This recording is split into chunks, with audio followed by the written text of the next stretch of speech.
Well, hello there, ladies and gentlemen, and welcome to WiggyWam's Get Your Property Questions Answered webinar. We are now into week 24. Can you believe it? I'm thoroughly excited again to be here another week answering some of your pertinent property questions. And I wanted to ask you, first of all, do you know what the number one or biggest fear is of property buyers? This is a question mainly to our property professionals that will watch this webinar, such as solicitors and estate agents and surveyors, etc. But do you know what the number one fear of property buyers is in the UK right now? And if you're struggling to come up with an answer to that, maybe you're thinking, well, is it the cost of living crisis, or is it the rising costs of finance and that sort of thing today? Then we actually put a blog out over the weekend, which has proved to be tremendously popular. So I'm going to suggest that you head over to wiggywam.co.uk/news and have a look at that blog and have a read of what is the number one fear of property buyers, because as I say, that blog has proved to be very popular and hit an enormous amount of interaction in such a very short period of time, which is, I guess, testament to what it is that we're trying to do within WiggyWam, which is to pull back the veil, if you like, of the entire house moving process, to put greater transparency there, to increase trust, and more importantly, to help people get moved in a flash. So I encourage you to, as I say, have a read of that, because this piggybacks on what I was saying last week, which is in relation to property professionals in particular getting started on social media. And there is undoubtedly a fear in the profession, I think, to actually take that step. And even though there's a lot of experts out there, and a lot of marketing experts in particular, that are suggesting that social media is the way to go if you want to grow trust and want to grow transparency in your business, and you want to build an audience and a following that you can then generate business from, then ultimately, you need to plug into a social media strategy in your business. And my experience is that a lot of property professionals really don't have that, or they're scared of putting stuff out there. And in particular, that would be because they've probably seen other people that have put themselves out there and that have been rapidly shot down. And there does seem to be shall we say, a stigma, if that's the right word, within the industry to preserve the status quo and to keep things as the way they are. And any new innovation can be damned and go to hell. And, we don't want anything that would improve the process and actually help our clients. I'm being facetious, okay? There's a little bit of tongue in cheek there, but unfortunately, the change of progress is actually quite slow. And what I'm seeing more and more emerging now with a number of people that I speak to in various different professions within the property industry, which is what we do here at WiggyWam, I am coming across a very, very clear divide between those that are proactive and know that they need to be doing things, and those that are, shall we say, reactive at best, or are resting on their laurels, are preserving the status quo. And I'm gonna, if I was a betting man, I know which one I'd be putting my money on as to who's going to survive over the course of the next couple of years. So, with the market getting tougher, things are going to be harder property is going to be harder to sell. There's no two ways about it. Buyers are going to be more discerning. If you're in the marketplace where you're trying to sell a service, which, most property professionals are, you're going to have to find a way to distinguish yourself from your competition. And bolting in a social media strategy into your business is absolutely going to be the way forward to help to increase that transparency within your business. How do people know, like, and trust you when all they do is pick up the phone? How much you charge to sell a house? That's the customer journey. Okay, very, very short. Maybe it's a few minutes on the phone. Maybe you're lucky enough to get through the door and do an hour's presentation to a homeowner to get them to use you and your services. But ultimately, would it not be better to extend that customer journey by providing additional valuable information to them to help them with their moving journey? Because it's a huge commitment, right? And this is one of the things that I think we overlook, or we tend to overlook in the industry as property professionals, that for us, moving home is second nature. We've helped people move home hundreds of times. We've done it ourselves probably dozens of times. And unfortunately, for the average homeowner or home mover, they haven't done it in a number of years, and they need that hand holding, they need that guidance, they need that support. And it's only by providing valuable content to them that you're really going to cut through, the noise, if you like, that's out there, particularly in regards to social media, and start to build that relationship with somebody. And it can be, the beautiful part about social media, it's 24 hours a day, 7 days a week. You record a video on a Sunday and post it out there. It might only be 5 minutes long, but that video is out there in perpetuity. Okay, and that's one of the beautiful things about the WiggyWam platform, is that each piece of content that you put out there in relation to your profile stays with your profile. Okay, so when people are searching for you as an agent or a solicitor or a surveyor or a mortgage broker or a removals company, anybody who's searching you can look at your profile and see actually what are you putting out there in terms of content, and start to consume that and start to build a relationship with you. And if you've said something that they like and they interact with it and they think this is amazing, really happy with this person, I think they could really help me and look after me, then that's an opportunity for an inquiry to come in. But I think the thing that stops a lot of people is actually not seeing a return on the time they've invested in putting stuff out there on the internet. Okay, first of all, it's a little bit misunderstood, like what is this internet thing, even though we've had it for 20 odd years now. So there's that, and then there's the other aspect, which is how do I go about creating content, what do I put out there, and then how does that then generate some inbound inquiries, as it were. And I think one of the biggest things, it's like any kind of marketing that people do, is expecting too great a return too soon and not being consistent in what they're doing. And I can say wholeheartedly that if you want to if you're doing social media already and you want increased exposure because you're getting fed up that your own website is only getting a couple of hits, or it's not getting any interaction whatsoever, then I wholeheartedly encourage you to go to WiggyWam, set up a profile, post your content on there. Okay, get it onto the learning center or the news section or the broadcast section, whatever it might be, whether it's a video, whether it's a vlog, as they call it, video log, whatever that is, a blog, any kind of content that you're putting out there to add value to your market, you're going to start to see some pretty impressive engagement. And as I say, the number one fear, our property buyers blog, that got over 1,300 hits in about 2 days, which is incredible.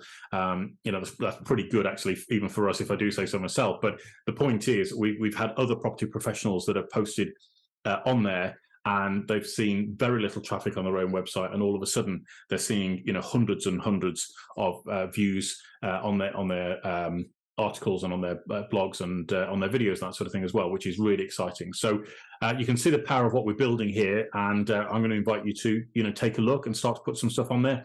What have you got to lose? At the end of the day, you could be churning social media content, and you'd end up with, let's say you got one instruction out of it over the course of the next 3 months. Is it worth it? That might be, say, 1,500 quid if you're a solicitor. It might be a few £1,000s or more if you're an estate agent. But what's the value of that client's referral list? Okay, because if they like the content that they're seeing, they're going to start to refer you, and that's the network effect in real time, starting to build your audience for you. And it's kind of done via osmosis almost. We have a saying, which is do it once, get paid forever, and that's the kind of return that you're going to be getting when you start to generate that content and start putting it out there online via WiggyWam. So I don't want that to be a shameless pitch for our platform, but I do mention it purely because I've seen a number of people that have put stuff out there, and as I say, it hasn't got the engagement that they wanted. It hasn't got the interaction, and they felt demoralized, and therefore they've stopped, and they've missed a golden opportunity. And it's quite clear, I think, that social media is not a fad anymore. It's one of those things that, I'll be honest, years ago I thought social media was going to be a fad. It will come and it will go and it'll disappear. And I think social media is actually evolving, and it's actually now, I would suggest, one of the most trusted sources that people go to for knowledge and information, rather than the mainstream view, whatever that might be. So as I say, I don't think it's going anywhere. I think it's here to say. It's definitely going to be evolving over the course of the next few years. And if you're not into social media, if you haven't been doing it in the past, so the best time to start is now, and start to generate that content. And the beautiful part as well, just to sort of let you in a little bit sort of behind the scenes of what you can do with social media content, is that once you start to generate one article, for example, so let's take a question that you might have, that a client asks you continuously, and you just think, you know what, I wish I could answer this once and be done with it. So answer it on a video, put that into YouTube, upload it onto YouTube, publish the video on YouTube. You'll get a transcription of that video, which you can quickly edit into a document, post that as an FAQ. Okay, now you've got 2 bits of content that are out there in the ether forever, and then you can start to build on that content over time.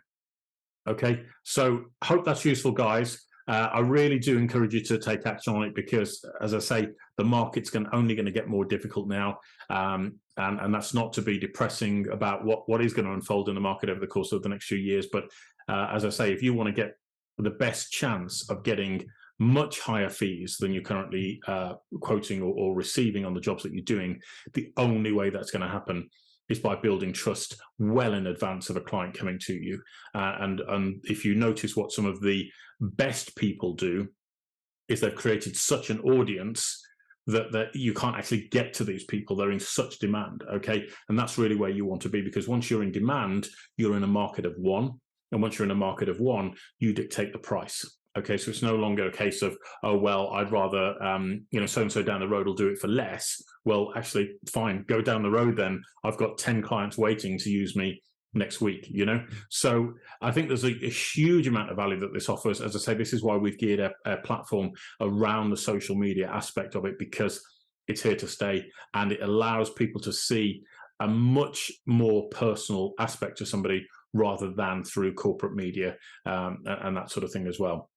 So hope that helps, guys. As I say, really excited we're here again for another week. Wonder how you're all getting on with your New Year's resolutions as well, as we're coming into the sort of 6-week mark into the new year. Hope that's all going really, really well. Let us know if we can do anything to help you with your social media stuff. If you want a little bit of a sit down on the chat, I'd be more than happy to do that with you. We can do a Zoom for an hour or so and just go through how you get started in starting to put social media content out there as well, because it's quite daunting when you first get into it. But once you've been doing it for a while, it's fairly straightforward. So best of luck with that. But without further ado, let's get into the questions this week. So question number 1 comes in here from Roberta. Hi there, Roberta. Thank you for being part of the amazing WiggyWam community and for submitting your question here. So Roberta says, I'm really struggling to find a new home to move into. Where we live has precious few properties on the market, and the last few years have seen prices go up, so they're almost unaffordable. I'd love to find a nice project to do up, as my husband and I are quite hands-on, but we've been monitoring estate agents' windows and online for almost a year now, and we're coming up short. What would you do if you were in our situation? Is there a way to find a property that's not on the open market? And if so, how do we buy it? Okay, Roberta, well, thank you for the question. And I feel your frustration, if I'm honest, because we're in a not dissimilar position ourselves in terms of trying to find the right place to move into. And I really get the idea of doing a bit of a project. It's funny, I was talking to just very quickly, I was talking to some friends at the weekend, and we were talking about when I climbed Kilimanjaro, and this is related to houses, I promise you, okay? But they said to me, would you do it again? And when I climbed Kilimanjaro, I literally almost nearly died, and I'm not exaggerating when I say that. It was the hardest thing I think I've ever had to do. And they said, would you do it again? And I said, well, do you know what? Actually, if you'd have asked me that after I'd come down the mountain, I would have said, over my dead body, would I actually do it again? But I knew at the time when I said that, after 3 or 4 years had passed, I probably would be tempted to do it again, And the reason I mention that is because, the whole idea of doing a project really appeals until you're actually in there doing the project. And, you've got building materials everywhere and you're eating dust sandwiches for a week and all that sort of thing. It can become quite frustrating, speaking from personal experience. And actually another friend of mine, bless him, who has taken on a big project that we guided him through to buy it. He was struggling to cope with the kind of sheer demands of being on site all the time and trying to run a business and all the rest of it. And because I've had to go through some revised planning applications, he shocked me by telling me that he's actually moved away from the site just for 6 months whilst they straighten a few things out with builders and planning applications and God knows what else. So it can be a bit of a challenge. But to get to the real crux of your question, Roberta, there's a load that you can do in terms of trying to flush out the right property for you. I've actually just been in the process of preparing a guide, which is like the ultimate guide to finding your dream home. but it uses in a lot of the techniques that we used to use as property investors to actually go out there into the marketplace and find a property, even if it's not on the open market. Okay, now some of the things that you want to consider is alternative areas where to go. And this is not to do any disservice to any estate agents, of course, but the reality is that there are precious few properties that can be available in certain areas, particularly the type that you're looking for. So you have to be more proactive in the hunt for that particular property. So you want to consider things like literally what we would call guerrilla marketing tactics, and that would be putting up notices in shop windows, news agents, supermarket notice boards, that sort of thing.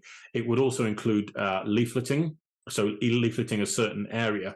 One of the ways I find that works really well here, Roberta, is to, when I say this, you have to be very careful that you don't misinterpret what I'm saying here. But one of the things I'm going to suggest you do is to offer to pay what we call a finder's fee.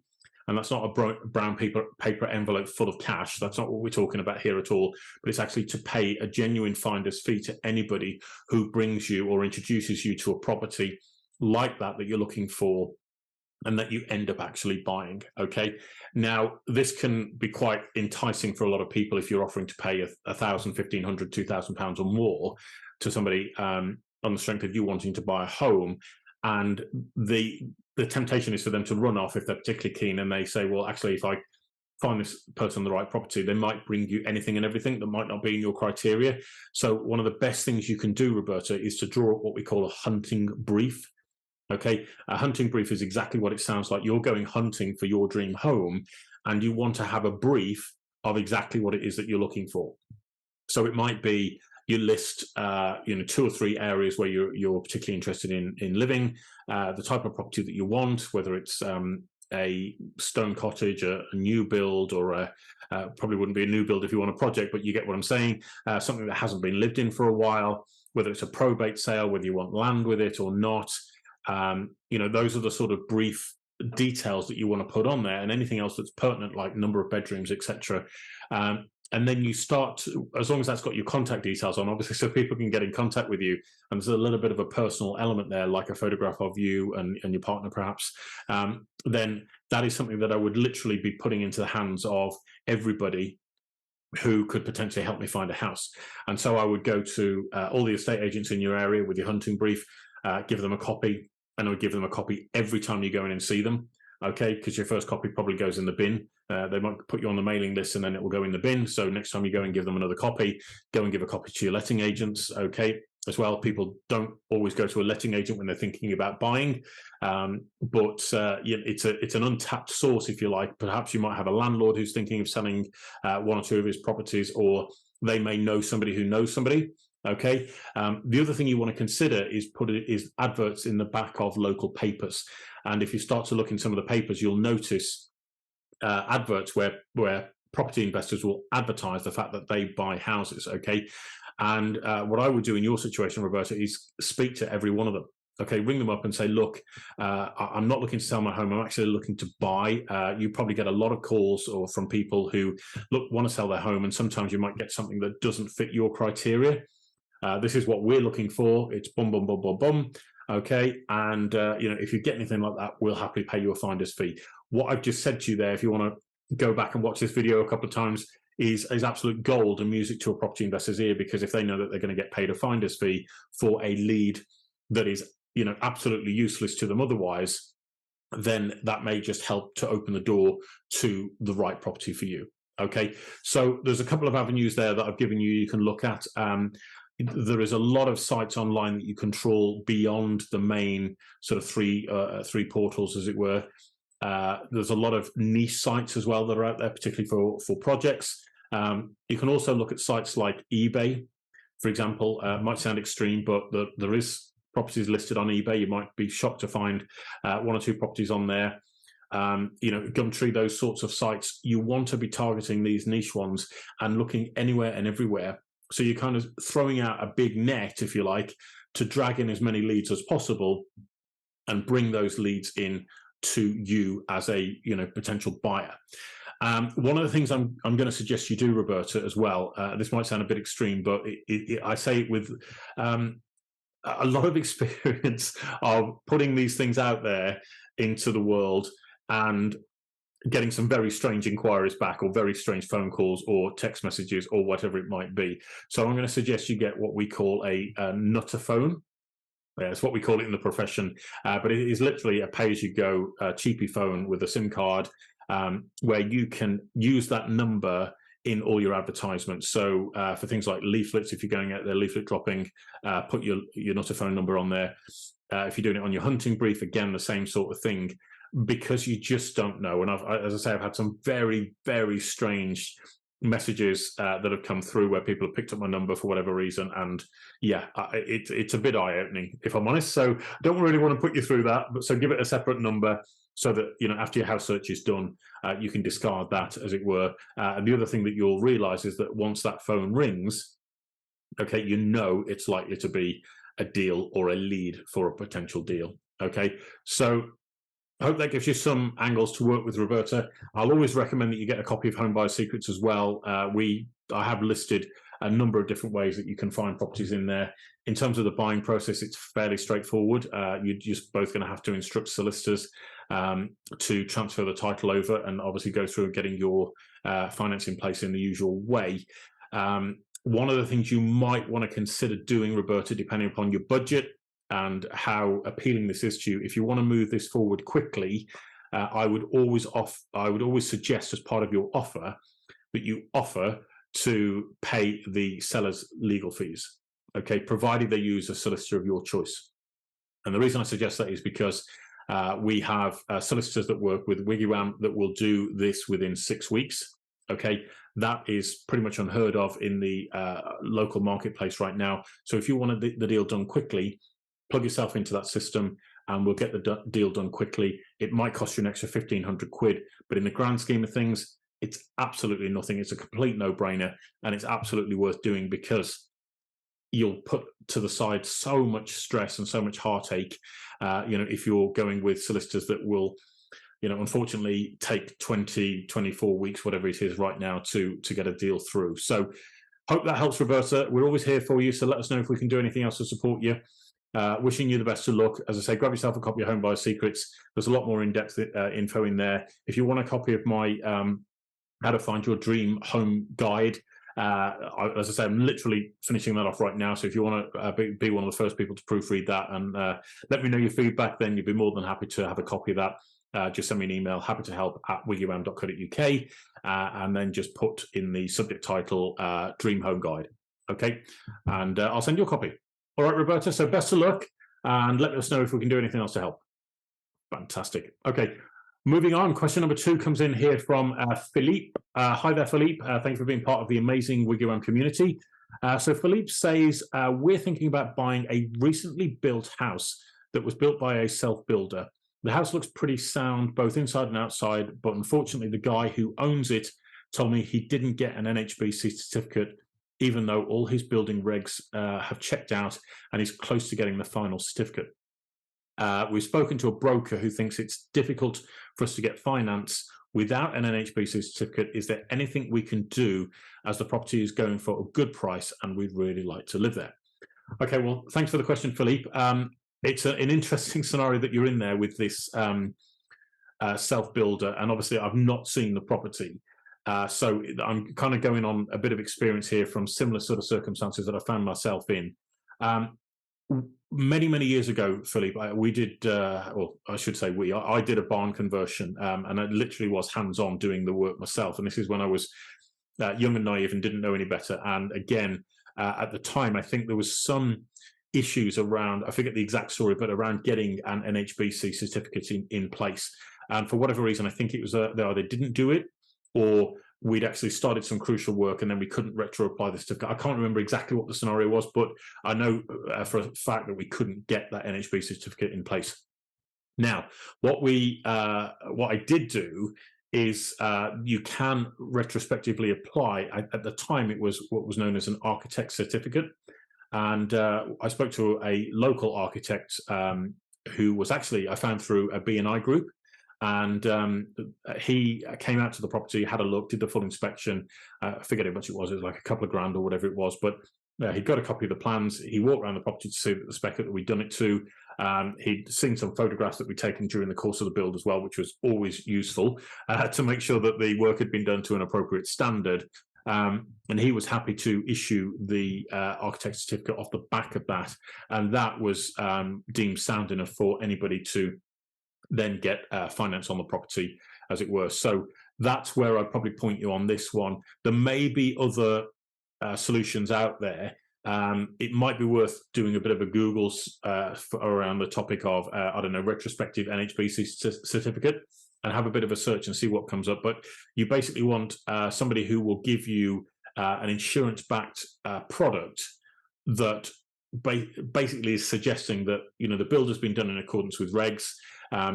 If there's a problem at a later date, then that policy will pay out to rectify any of the issues that have been, found that have caused the problem. Okay, so it's well worth doing a bit of digging around that, and then ring up and get a couple of prices. See who's out there in the marketplace in your local area who can come along and help you out and put the certificate in place. And that should be more than enough to allow you to buy the property.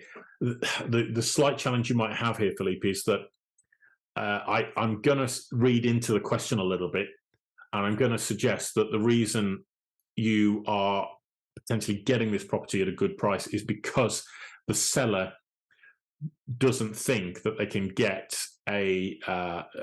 this sort of certification in place retrospectively. Okay. I might be wrong, but that's what I'm going to read into the question here. And so the danger that you have with the house buying and selling process in England and Wales is that you could go out there and get that certificate, or let him know that the certificate is available, and then the price goes up. Okay, so it's worth looking into whether or not you could do an exchange contracts or a conditional exchange of contracts with a delayed completion. Okay. And that could that conditional exchange could be on the balance that they get the final sign off from building control. Okay, and then you would have 60, 90 days to complete the sale once that final certificate is in place. Okay, but it gives him certainty that you've exchanged contracts and that the final certificate is in place from building control. That would then give you the time to go out, get your architect certificate in place, or any other certificate that does the same sort of job, put that in place with the building control sign off, and then you've got no problems going forward with a broker getting your finance in place, whatever it might be, and proceeding to buy the property. So that's kind of how I would attack it. And I think it's sensible because, you know, if you're saving 20, 30, 40, 50 grand, whatever it might be, or more, it's worth structuring a deal in that way. And sometimes that can be a little bit complicated for a few solicitors. So if you're struggling to find the right one, let me know, and I'll be more than happy to guide you through that process and see what we can do to get you there as soon as possible. All right. So good luck, Philippe. Let me know if there's anything else that I can do, and wishing you all the very best of luck. Sounds very exciting. Okay, fantastic. We're moving on to question number 3. Question number 3 comes in from Roger. Hi there, Roger. Thank you for being part of the amazing WiggyWam community. Even get my put my teeth back in. So Roger says, I'm getting a bit fed up and frustrated with my solicitors. We've been trying to buy a house for the last 8 months. And whilst we seem to be getting close, every time I call for an update, I keep being told they're trying to exchange contracts. What does this really mean, and how hard can it be, as we've been at this stage for about 3 weeks now, and it's driving me crazy that things aren't happening? Should I sack my solicitors, or is there something else I can do to get things moving?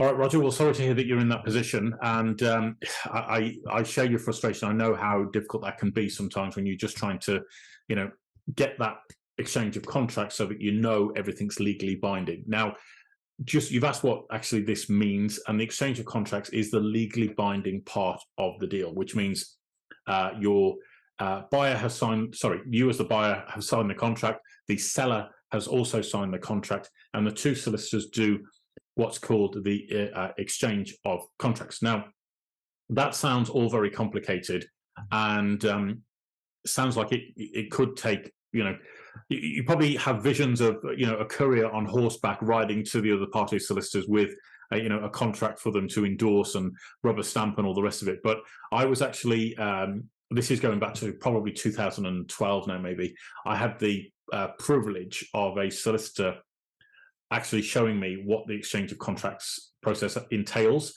And to be honest with you, I was absolutely shocked because he was just like, "Oh, sit there. I'll just phone the other side and we'll get this contracts exchanged." I was like, "Okay, fine."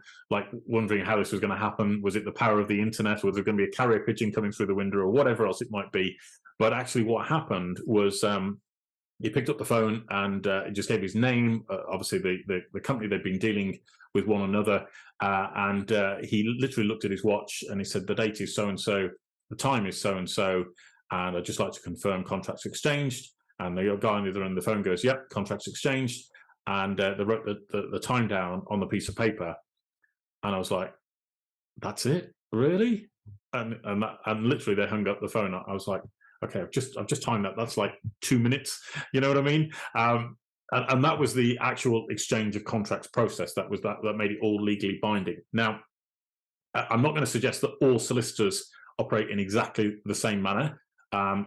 But I can't imagine it being that much different in all the law firms up and down the country. So the complication may be not actually in the picking up the phone and making a call bit, but it might just be that there's stuff outstanding that they can't actually get the answers to. So it might be some inquiries that are outstanding, which might involve chasing up the seller or the seller solicitors via the estate agent, assuming you're using one.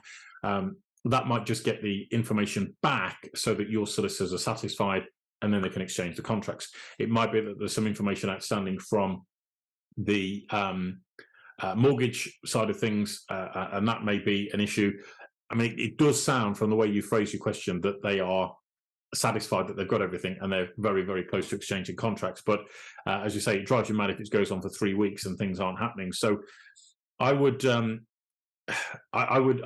the solicitors and say, is there any information outstanding that you're looking for that we can help provide or we can chase up for you to get this deal done, and see what they've got to say. And if it's nothing and it is just an exchange of contracts, say, "Well, I watched this wacky guy on a video and he told me it was a 2-minute phone call. Can you get on with it, please?"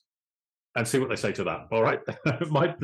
might press a few buttons, but I think it might be worth it in order to just get the deal done. So best of luck with that, Roger. I hope that gives you the answer that you're looking for. Obviously, if things are still dragging on beyond that, I'd be tempted to pop in and just see them and just say, "Look, guys, what's going on here?" Because this has now been going on for far too long.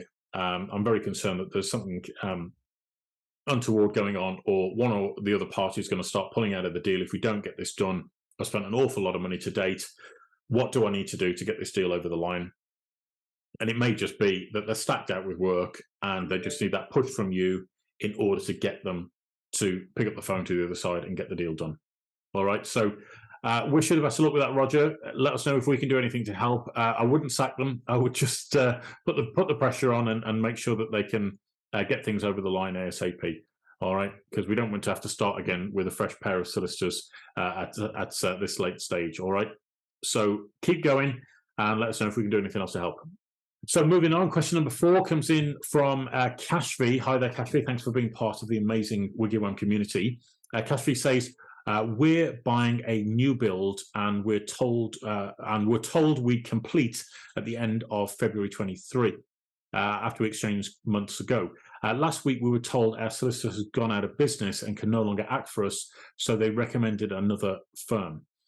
We hired them and our files were transferred across. But my question is, with less than 2 weeks to go until completion, what are the chances of us completing in the agreed time? The builders will serve notice soon, and I don't want to run into penalties if we can't complete on time. Is it possible to achieve this? All right, well, thank you for the question, Kashfi. Sorry to hear that you're in that position, because it's I've seen a number of these things popping up now where solicitors firms are going out of business, and unfortunately the case files are having to be transferred to another firm of solicitors, which not only puts pressure on them to catch up with the deal and read the file and double check everything to make sure that it's all okay, but obviously now you're under pressure because you want to get this deal done and completed without any kind of penalty. Look, Kashfi, if I was in your situation, what I would do is I would be on the phone to the builders straight away, or maybe even go down to the site office and talk to the lady or gent that's actually on site in the show home. The reason I suggest that is I've actually worked with a lot of house builders in the past. And usually, if you want anything done, you go to the show home and you find the guy or girl there who's the proactive one that really wants to hit target and get deals done ASAP. Okay, now you've already exchanged, and you have what I would suggest are exceptional circumstances, that it's nothing to do with you really as to why there may or may not be a delay, or you may or may not hit the completion date. Obviously, your solicitors are doing everything that they possibly can, but there needs to be a certain level of understanding and agreement that there needs to be a little bit of catch up here in order for the deal to complete on time. Okay, so that's the route that I would go down. Go and speak to the show home guys and girls there, and see what they can do. And the reason I'm suggesting you do that is because you can go in face to face. They can see that this scenario is real. You know, they can see the emotion on your face, and they can work with you to find a solution. Because at the end of the day, it's in their interest to get the deal done without incurring penalty, or without incurring any kind of negative pressure, we say, in terms of everything that's going on. I'm just trying to think, Kashfi. I was in a situation, this is going back quite a number of years now, and this was on an auction purchase that we did. No, I tell if it was to do with an office block that we bought for conversion, and we had agreed a completion date, and at the 11th hour, the financing didn't come through in time, and there were all sorts of complications stemming from an undervaluation by a jealous surveyor, etc. And I just went and put all my cards on the table with the seller, who was actually a housing association in the local area, and I just said, look, this is where I'm at. You know, I've exchanged contracts on the deal. I'm not going anywhere. I want to get it done, but the completion date is now, I need another month. You know, is it possible that we can do this without any kind of penalty? And we went back and forth, and they said, actually, well, if you can do this as a show of commitment, you know, we'll happily extend by another month. I was like, okay, that works for me. Happy to do that.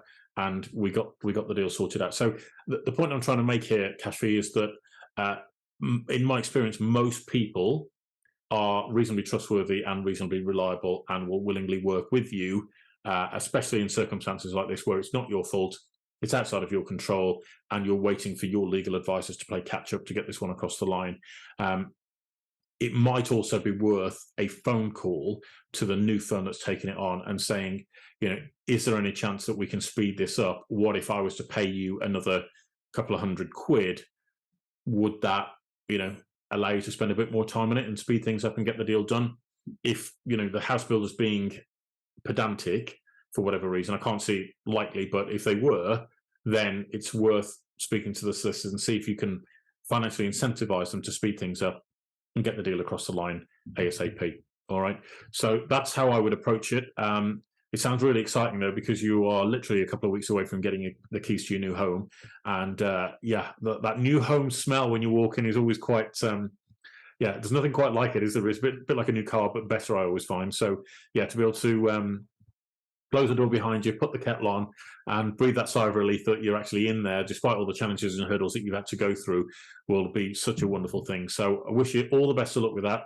Let us know if there's anything that we can do to help. And we'll gladly do whatever we can to get you in there ASAP. But it sounds like it's there or thereabouts, and it just needs a little bit of pleading with the right people, and you'll get in there and you'll get sorted. So best of luck with that, Kashfi. All right. Moving on. Question number 5 comes in from Sean. Hi there, Sean. Thank you for being part of the amazing WiggyWam community. And Sean says, we've just had an offer accepted on a property that we want to buy, and I've been asked to provide details of our solicitors to the estate agent, but I'm unsure who to use. My parents have told me to just go with the same solicitor who they used to buy their house 2 years ago, but I remember them complaining bitterly about how slow things were and how they wouldn't respond to their emails or phone calls. Is there a better way to find the right solicitor, as I just can't handle the stress of this going on for a long time when we're both so busy with work? Should I just go with the one the agents recommend, or are they all just as bad as one another? Well, okay there, Sean. Well, thank you for your question. obviously, a fairly essential part of the transaction is getting solicitors on board who are going to do a really thorough job and are really going to help you to get this one across the line. One of the things that frustrates me a little bit, Sean, and I say this with a whole lot of love again for our property professionals in the conveyancing arena, is that there is a concept in marketing and in sales, if you like, of the network effect, which where a solicitor has done a bad job for a client, and I'm not suggesting that it was the fault of the solicitor that did the bad job, but the client had a bad experience, let's put it that way. The solicitor generally tends to then lose the referrals to other people within that client's network. Okay. And this is one of the most untapped, under-resourced areas that I think solicitors really need to exploit. And it's not that difficult to exploit just by providing stellar service to their clients when it comes for them to buy a property. Okay. So, you know, it's the reason I mention that is it's not a great recommendation, in my humble opinion, for your parents to suggest just go with the solicitor that we used, but your memory of that entire experience was that it was slow and it was, you know, they wouldn't return phone calls, they wouldn't return emails. You're already going into that potential relationship with a bad feeling, okay? And that isn't going to work for either of you. You know, they're going to be under the cosh straight away because you will have shall we say, an expectation that they're going to perform badly. So your reaction is likely to be to chase more, to put more pressure on, and that's not going to help. But also, if they're not doing a great job and you have all these high expectations, then it's just going to be a justification that they're all as bad as one another, as you so eloquently put it, Sean, and you're just going to end up in a situation where you all end up falling out and the deal doesn't get done, which is ultimately defeats the object of the exercise. So, you know, what I would do in your situation, Sean, first of all, I'm going to suggest that you get your protected pocket policy in place straight away. That is a no-brainer. It's an absolute must. You've just had your offer accepted. So the whole point is get your protected pocket policy in place so that you are protected should the deal fall apart and you've already spent out money on solicitors' fees, etc. You'll be reimbursed for that by using your policy. So if you're interested in that, go to wiggywam.co.uk/protect your pocket. Okay, and you can read more information about why that's such a good idea to get. But the point of me going on from that is once you've got that safety net in place when it comes to buying your house, because if the sale falls through for whatever reason, you will likely lose £2,000 to £3,000 in abortive fees, okay, which nobody wants to do. Why would you do that? Okay. The second thing is when you're going into then buying the property, I would use our conveyancing concierge service. And the reason I'm suggesting you do that is because we will endeavor to get this deal done within 6 weeks. Okay. Now, because it's a fast premium service, you are going to pay a little bit more than, you know, an average high street conveyancer. To me, it's kind of like pay away the pain. You're going to pay that little bit of a premium, but the benefit is you're going to end up with a much faster transaction going through, which to me makes total sense if you're busy with work and you just don't want to have to deal with all these hassles of, you know, chasing solicitors for exchange of contracts or what information is outstanding and all the rest of it. Use a WiggyWam approved conveyancer who will put the deal through within 6 weeks. And one of the other benefits I should mention is that once you've agreed that fee with the solicitor, every week beyond the 6 weeks that it goes on for, they'll reduce the fee by £100. Okay. Now, I haven't found many solicitors who are prepared to do that because they just throw their hands up and they say, it's nothing to do with us. We can't make the market move any faster. Blame it on the other side, etc. So what you need are two focused firms of solicitors who have kind of signed up to the same thing and said, yeah, we'll do this within 6 weeks. And we've got access to those sorts of people.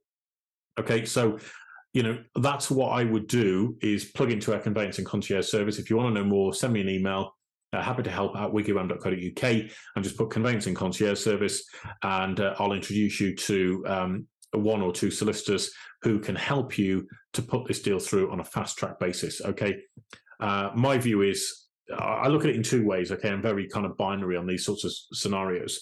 The first way is you can go down a traditional route, which is currently at about 20 to 22 weeks. Okay, to get an exchange of contracts from when you've made your offer, and there's a 1 in 3 chance that that deal will fall through. Okay, and that will leave you with costs up to £2,000 to £3,000. Your second option is conveyancing concierge service, where the deal will be done inside 6 weeks. Okay, and I would suggest there's a 1 in 10 chance of that deal falling apart because everything's moving so quickly. There's less time for people to change their mind or get frustrated and then start pulling out and acting out and all the rest of it. Okay, so to me, it's a complete no-brainer, and you're only talking probably the difference of about 500 quid between the two. So yeah, why wouldn't you? Okay, that's exactly my approach. So if you want to know more about that, as I say, send me an email. Happy to help at WiggyWam.co.uk, and I'll put you in touch with some expert conveyancers who will fast track this through to completion. And for any other solicitors who might be watching this and going, do you know what, actually that sounds like a really good idea, I'd really like to plug into that, then just let me know. Okay, just be in contact and I'll walk you through the service level agreement that we expect you to deliver to our clients and how we deliver that, okay, that service and the milestones that we expect you to hit within those sorts of timeframes so that you can earn premium fees for the work that you're doing so that you don't have to burn your conveyancers out with high caseloads on budget fees. Okay, so I hope you didn't mind me adding that bit in, Sean, but I do get a lot of solicitors that are looking at us going, well, what is this conveyancing concierge service? That's kind of it in a nutshell. There's probably a little bit more to it, but not much, because we believe in simplicity is scalable and sensible. So that's how exactly I would approach it, Sean. As I say, we're due to hopefully buy in the next sort of 12 months or so, and I'll be plugging into that service because it's a complete no-brainer, and we designed it, so why wouldn't we, eat our own cooking, as they say. All right. So better luck, Sean. Let us know if we can help any more. And I hope that you get the keys to your new home inside of 6 weeks, which would be fantastic. All right. Best of luck. And finally, moving on to question number 6, which has come in from Katrina here. Hi there, Katrina. Thanks for being part of the amazing WiggyWam community. So Katrina says, please, can you help me?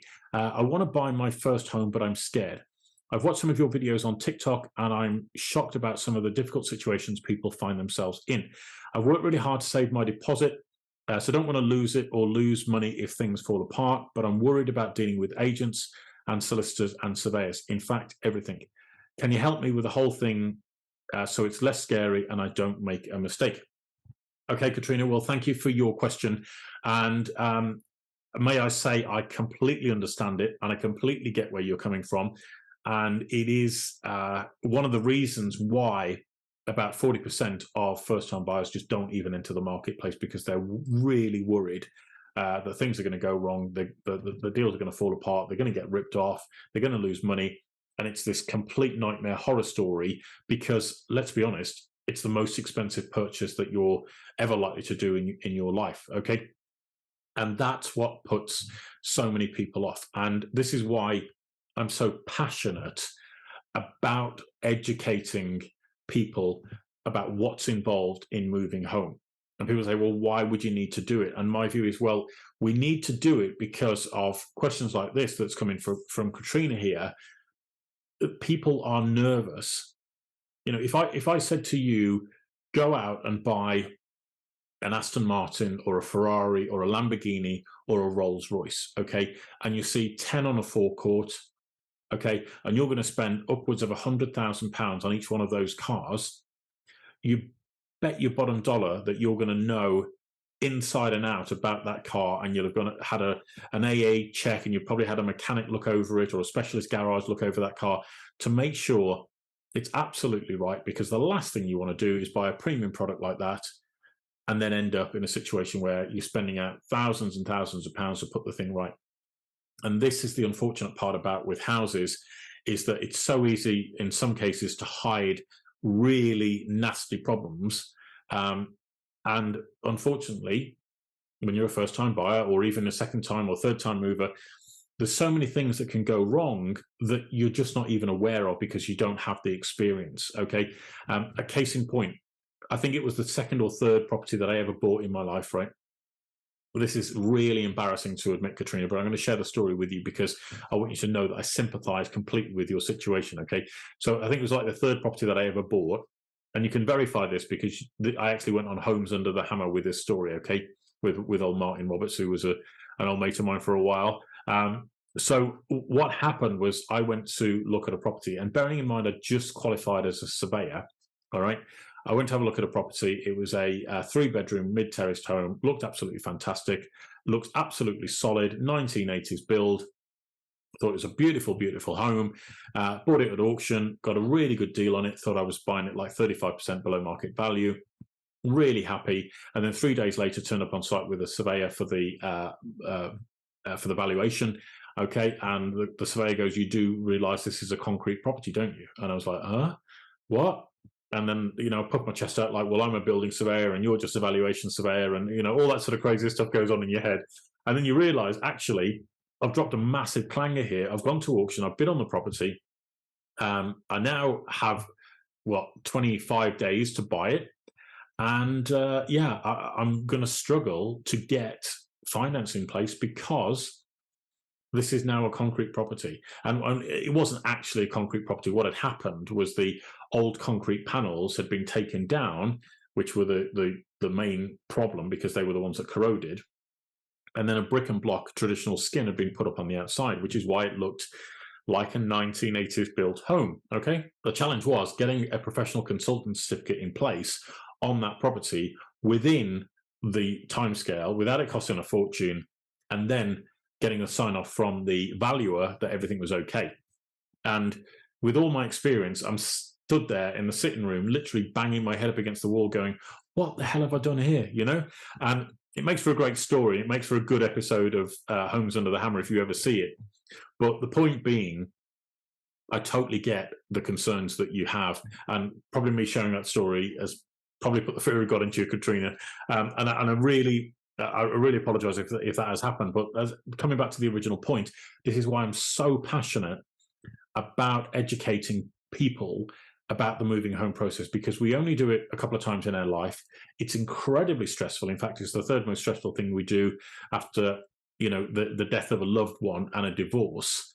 Those are pretty tragic life events to go through. And then it comes to moving house, which should be a joyful experience.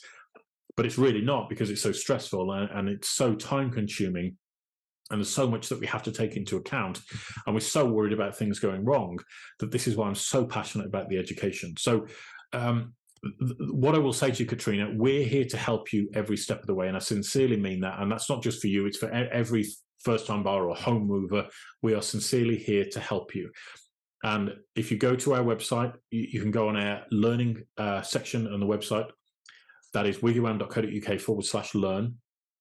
And you'll find a whole host of videos on there, which is video trainings that I have provided for you guys so that you can learn a little bit more behind the scenes about what actually goes on when it comes to searching for a property. Where do I find the property? How do I do a viewing on a property? Which sounds really basic, right? You just turn up and look around and you walk out. No, it can be a lot more complex than that if you want to avoid buying a problem child, How do you make an offer? How do you structure making an offer? How do you negotiate the offer? How do you then get the deal through to completion? What is it about using a surveyor? What is it about using a solicitor, etc.? And all those videos recorded, I think there's about, 3 or 4 hours worth of content on there at least that you can get your teeth into that's really going to help you with that process. I also put together Home Buyer Secrets as a way for you to get into my head and sort of 25 years plus experience of what it takes to buy and sell property. And the reason I've done this is because, there's 200 plus pages of information in there. It's a lot easier for me to, give you a copy of that book for you to then read and sort of educate yourself so that you're more informed when it comes to making this huge financial commitment, which, is you're going to live with for at least probably 3, 5, 10 years of your life. Why not get it right from day one? Okay. Now, if you do want some extra help and support, Katrina, we are here. I'll happily sit down on a Zoom call with you, or we can exchange emails, whatever it might be, whatever help and support you want to buy your first property. I'll be absolutely delighted to help you because As I say, I know how daunting and frustrating and scary it can be. In fact, the first property I ever bought for a buy-to-let, I actually drove past that property at least twice a week to make sure it was still standing there, and it's stood there since about the 1930s. So I can understand your worry and your frustration, your concern. The difference is once you've bought several properties, you kind of lose a lot of that fear. But as a first-time buyer, I understand how challenging and daunting it is, as I say, which is why we're so passionate about educating you guys. We're also producing a lot of blogs as well that you can read. And as I say, we're here to hold your hand throughout the entire process. What we've actually done, and it is revealed in Home Buyer Secrets, but we've actually redesigned the entire home buying process to make it easier, faster, better, and less stressful for our valued clients. And the reason is, again, coming back to what you've outlined in your question here, Katrina, is that it is scary, it is frustrating, it is daunting, and there is a risk of financial loss. And we've tried to put that safety net in place straight away so that you know that you're covered, and then everything else off the top of that, we can start to build. So you get the right conveyancers on board, you get the right surveyors on board, you find the property, you negotiate the offer well, etc., etc. It all adds up to a much smoother process that you can go through that is going to be without as many complications as somebody who hasn't done it in the last 5 to 10 years or longer, and it's all very kind of up in the air, very confusing, very kind of how do I deal with this? We absolutely want to be there to guide you through the entire process. So just send me an email, Katrina, happy to help at WiggyWam.co.uk. And if you want to put help in the subject bar, that'll be great. And I'll be delighted to jump on a call with you and guide you through the entire process. And as I say, I'll send you a copy of this book as well, just to help you out and get you started. So can't say fairer than that, Katrina. Do relax, though. It's a lot easier when you've got expert people on your side and fighting your corner for you.